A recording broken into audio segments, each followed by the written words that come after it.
Thoughtless Entertainment presents Bandcamp Fridays, weekly album reviews. Hey, what's up, everybody? I got some bad news for you. I don't have anything good for you today. It was a very disappointing week. I knew there was too many fucking good records, and it seems I've hit a slump. And all I can do is tell you what not to waste your time with. So, first up, for not wasting your time, Dark Tranquility. End Time Signals channels all the anxiety, fear, and confusion and boredom of the world into 12 captivating, empowering tracks. End Time Signals is catharsis and darkness, determination, and approbation.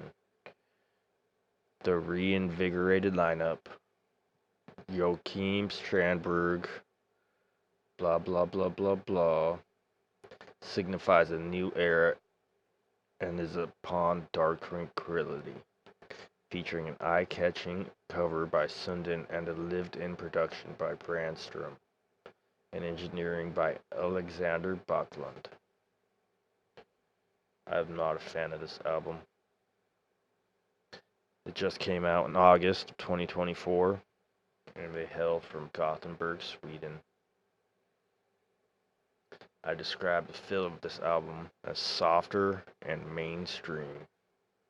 The opening track, Shivers and Voids, starts with a brief clean guitar part before getting a little heavier. It's melodic and light-hearted, and dare I even say poppy, with a pretty cool guitar solo. The vocals lie somewhere between heavy growls and clean singing, and I don't understand how to sing like that. I can never figure it out. The drums and vocals dominate the mix, and the guitar seems to take a back seat, making them softer than they actually are.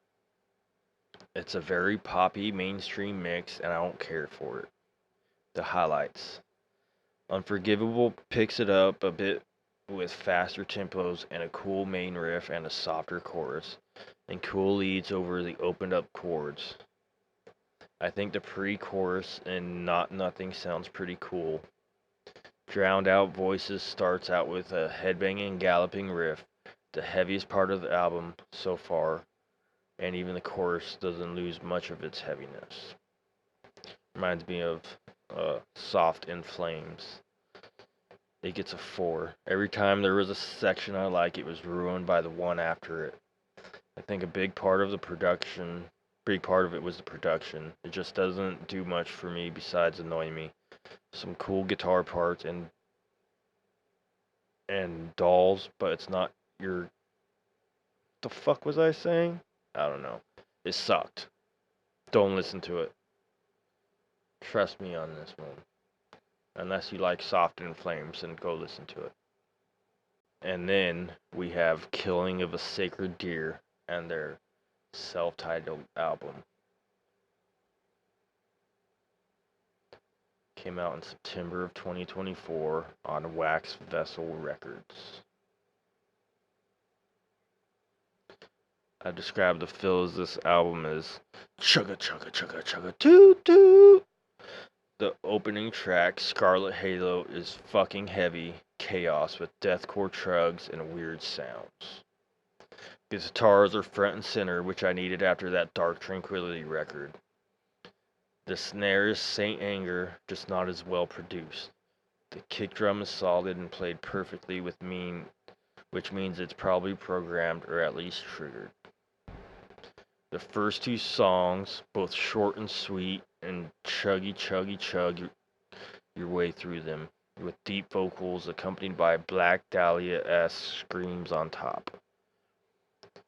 Dried Flowers, Bathed in Viscera is a somewhat experimental track that would go very well in a horror movie. Heaven Progenitor is heavy, fast, and brutal, and made it through half the song before they chugged, and that must have been hard for them. Imagine a full minute without a chug. It's blasphemy. Sounds and reminds me of every other modern deathcore band. I gave this an this album a 5 because I hate fucking modern deathcore. And I can't have an unbiased opinion on it. The good thing about it, it was heavier than that Dark Tranquility record, and it was short and sweet. And it went chugga, chugga, chugga, chugga. Hopefully I'll have some better ones for you, but I won't bother wasting your time with these records this week. Later.